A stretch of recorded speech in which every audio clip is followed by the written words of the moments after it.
Matrimonial cases की अगर मैं बात करूं तो कुछ एक सेक्शंस ही हैं जिसमें केसेस फाइल होते हैं या काउंटर केसेस फाइल होते हैं। अगर मैं बात करूं सिविल की तो मोस्टली पति या पत्नी या तो सेक्शन 9 हिंदू मैरिज एक्ट में एक रेस्टिट्यूशन ऑफ कंजुगल राइट्स लाता है,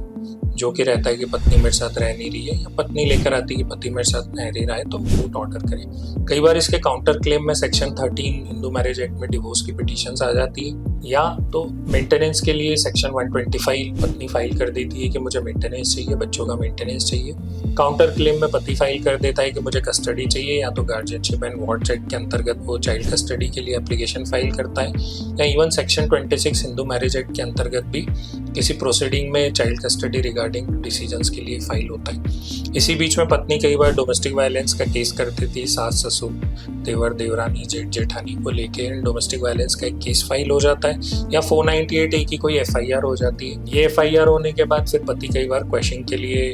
हाई कोर्ट चला जाता है कि FIR गलत हुई है या मेरे रिलेटिव्स का नाम गलत दिया गया है, उसको क्वेश करें। तो ओवरऑल सिनेरियो बोलूं तो सेक्शन 125 मेंटेनेंस के लिए जो नए सेक्शन 144 BNS में हो गई है। डोमेस्टिक वायलेंस एक्ट हो जाता है, सेक्शन 12 में होता है जो कंप्लेंट फाइल होती है। 498A with some other sections like 323, 294, 506 या 3/4 डाउरी प्रोहिबिशन या 3/5 डाउरी प्रोहिबिशन, उसकी एक FIR हो जाती है। सिविल की बात करें तो सेक्शन 9 रेस्टिट्यूशन और सेक्शन 13 डिवोर्स और सेक्शन 13B भी एक फाइल होता है जो म्यूचुअल कंसेंट से दोनों जाके जब सारी चीज़ें सेटल हो जाती हैं या कोई डिस्प्यूट नहीं बचता है तो म्यूचुअल कंसेंट से वो लोग अपनी डिवोर्स डिग्री कोर्ट से ले लेते हैं। इसी बीच में आता है मेंटेनेंस का section 24 HMA Hindu marriage act या सेक्शन 26 जो चाइल्ड कस्टडी के लिए, या एक अदर केस फाइल हो जाता है चाइल्ड कस्टडी का जो गार्जियनशिप एंड वॉर्ड्स एक्ट में या Hindu guardianship and wards act में फाइल होता है। इसी बीच में एक FIR आ जाती है हस्बैंड की तरफ से क्वेश्चन के लिए हाई कोर्ट। तो ओवरऑल इतने ही केसेस होते हैं जो कर सकते हैं और इसके बाद पति पत्नी को थक के चुप बैठना पड़ता है।